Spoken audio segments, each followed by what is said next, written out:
السلام عليكم، يا رب تكونوا بخير. هنعمل يا جماعة سمك مقلي بطريقة جميلة كده، وهنعمل معاه مسقعة، وهنعمل رز أخضر، هنعمل يعني حبة بطاطس حلوين كده. الأول هننضف السمك. طبعا بنشيل الزعانف والحاجات اللي بره دي كلها ونقشره كويس جدا. طبعا كلنا شطار وبسم الله ما شاء الله علينا بنعرف، بس دوت لبناتنا الصغيرين اللي لسه متجوزين جديد، بناتنا اللي عايزة تتعلم كده يعني. فبنجيب السمكة وبنقشرها كويس، وبنشيل أي زوايد من بره. في أماكن كده ساعات بيبقى فيها قشر السمك مستخبي كده عند الديل وعند الراس من فوق كده، فبنشيل السمك كويس. بنشيل القشر. بنقطع السمكة لحد الراس من فوق، وبعدين نشيل النغشوش بتاعها من جوه كده. جماعة المنديل ده مش لازم يعني، لأن في يعني واحدة قالت لي شكل المصارين وشكل تنظيف السمك بيبقى مش كويس. ده فيديو تعليمي يعني، مش لازم كلنا في البيت بنشيل السمك وبنشيل بطنه وبنشيل الحاجات ديت، يعني عادي يعني مش فأنا قلت يعني أشوف كده أجرب زي هي ما قالت لي أشيله بمنديل. لا عادي يعني، مش هشيله بمنديل تاني يعني، هعمله زي ما بنعمله في بيوتنا. نضفت البطن كويس جدا، وبعدين شطفتها بالميه. هاجي بقى بيبقى فيه عرق دم كده جوه عند سلسله الظهر بتاعه السمكه. بجيب فرشه. الفرشه دي انا شايلاها يا جماعه، انا شارياها وشايلاها للسمك من يوم ما جبتها يعني. بنضف بيها. في فرش دلوقتي بتتباع لتنظيف السمك وتنظيف الازايز من جوه، الحاجات دي يعني.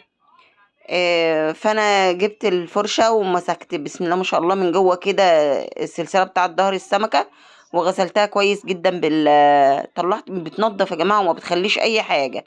الفرشه كده بتخليها زي الفل. بسم الله ما شاء الله. بصوا يا جماعه، بتاخدش ثواني. بسم الله ما شاء الله. وبعدين بتشطفيها كده تحت الميه. بتبقى السمكه ريحتها جميله في منتهى الجمال. يا دوبك هتعصري عليها حبه ليمون وخلاص. انا ما بغسلش السمك بملح والحاجات دي، لا، بعصر عليها ليمونه. بغسله كده نضيف جدا اهون، وبعدين اجي اعصر عليها ليمونه وركنها حوالي دقيقتين تلاتة. اهو بصوا يا جماعه، جميله بسم الله ما شاء الله. اظن مش عايزه حاجه بعد كده بقى. احط عليها يا دوبك الليمونه وخلاص. ديت بصوا يا جماعه، لونها احمر وجميل وطازه وعينها جميله ازاي. وبرده جسمها ما بيخشش يعني بتكي عليه كده، بتبقى ثابته ما تخشش لجوه يعني، ايدك بتضغط ما بتخشش لجوه. حمرت بردك حبه بطاطس. وهعمل اللي هي التسبيكه للمسقعه، وانا واقفه كده علشان اطلع البتنجان احطه على التسبيكه على طول. جبت فصين توم كبار كده، وحبه دقه توم بردك حراقه سنه كده. حطيتهم ويا دوبك هديهم لون بسيط، احط عليهم الطماطم، وهسيبها تتسبك بقى على جنب. اكمل تطليع البطاطس، وبعدين احمر وراها البتنجان على طول. مقطعه بتنجان وفلفل، ونقعت البتنجان، حطيت رشيت عليه ملح، وسبته حوالي نص ساعه كده. ملحت بسم الله الرحمن الرحيم. ملحت المسقعه، حطيت عليها كمون وكزبره وحبه فلفل اسمر بس. هعمل هنا الرز الاخضر علشان احمر السمك والاكل يبقى كله سخن. جبت حبه شبت وحطيت عليهم عود بقدونس صغير، وضربته في الخلاط ضربه كويسه كده. وحطيت فصين توم وحمرتهم، وحطيت عليهم الخضره مضروبه في الخلاط. هحط بقى التوابل بتاعتها، حبة كزبرة، حبة كمون، عندك توابل سمك حطش حبة وخلاص كده. وحبة ملح. ادي عندي البتنجان اهو، انا حمرته، حطيت معاه قرن واحد فلفل حامي، عشان بردك تبقى متوسطة، لا هي حراقة قوي ولا هي باردة. حطيت اتسبكت الطماطم، حطيت عليها البتنجان، اقلبها تقليبة واحدة كده، تغلي غلوة واحدة بس كده، وهنزل. بسم الله ما شاء الله. بصوا يا جماعه، جمال تحفه. حاجه جميله جدا تتاكل لوحدها من غير اي حاجه يا جماعه، هي والله بعيش طري كده وتتاكل كده وخلاص. عندي السمك اهو اتغسلته. التوم ده يا جماعه انا مفرزاه بتاع السنه اللي فاتت. بصوا يا جماعه شكله جميل ازاي. فلفل احمر على فلفل اخضر على حبه توم وحبه ملح، وحطيتهم ومعلقه سكر، وحطيتهم في الفريزر. بصوا يا جماعه شكله جميل ازاي، كانك لسه عاملاه دلوقتي.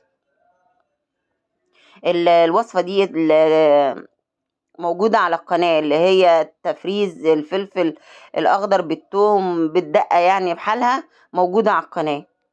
حطيت حبة كزبرة على حبة كمون وعصرت ليمونة، وحطيت لو عندك حبة توابل سمك مش ضروري يعني تحطيهم، يعني عادي يعني، هو الكزبرة والكمون، وزودت حبة ملح وخلاص. حطيت نفس التوابل على على الدقيق، حبة كزبرة وحبة كمون وحبة ملح علشان السمكية تبقى طعمها جميل كده ومملحة وطعمها حلو، متبقاش دلع يعني. هجيب السمك وهحشيه كله من جوه، حشوة حلوة يعني، أنا بحب السمكة تبقى محشية جامد. هحط فيها الدقة من أول بطنها لحد الراس من فوق، وهسيبها ما بركنهاش يعني. لو انت عايزة تركنيها شوية بتبقى جميلة جدا يعني، لو انت عندك وقت وعايزة تركنيها شوية في التتبيلة بتاعتها بتبقى حلوة قوي. اهي بسم الله ما شاء الله. اعمليهم بقى كلهم. انا عندي بحط الدقيق في شنطة كيسة كده علشان ما تبهدلش الدنيا حواليا، وابدرها كويس واشيل يعني من عليها الدقيق، ما بخليش الدقيق يعني يعني اقعد اهبد عليها كده تيجي طالع منها الدقيق الزيادة. هعملهم كلهم عشان كمان يشربوا الدقيق وما يغمقوش مني لون الزيت بسرعة. بصوا يا جماعة بسم الله ما شاء الله. كمان مش بشرح السمكة من فوق كده، يعني بقطعها بالسكينة من عند الظهر لما بسيبها، يعني انا بهدي عليها النار اول ما بحطها على نار عالية، وبعدين اهدي عليها النار شوية وبتبقى حلوة يعني. انا عندي الزيت ده مكان البطاطس ومكان البتنجان، هحمر فيه السمك على طول. بحط السمكة انا واقفة عكس اتجاهي، بحط السمكة من الاول يعني من جنب كده لحد اخر يعني اخرها بيبقى في ناحية مش اتجاهي خالص عشان ما ترطش عليا زيت، عكس اتجاهي.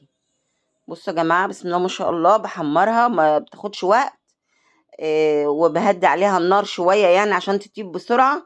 بصوا بسم الله ما شاء الله جميلة جدا. وتاخدي بالك بردك علشان ما تديش لون غامق، تبقى لونها حلو يعني كده. اهي بسم الله ما شاء الله لونها ذهبي جميل. بطلعها على مصفى وبعدين احطها ارصها يعني في الطبق التقديم.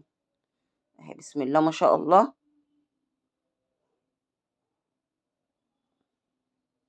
بصوا يا جماعه السمك الزيت ما يعني انا كنت كده خلاص قربت اخلص، الزيت ما لونه ما بيتغيرش. السلطه البلدي بتاعتنا طماطم كزبره بقدونس، طماطم وكزبره وبقدونس وشبت، فص توم صغير وخيارايه. السلطه بتاعتنا البلدي الجميله دي، واحط عليها حبة ملح وخل ونص ليمونية كده. خلاص السلطة جاهزة، وانا عندي خلاص الرز جاهز اهون، والسمك والمسقعة، طبق المسقعة الجميل دوت بسم الله ما شاء الله، حاجة جميلة كده وتفتح النفس. اتمنى تكون وصفتي عجبتكم، والسلام عليكم ورحمة الله وبركاته.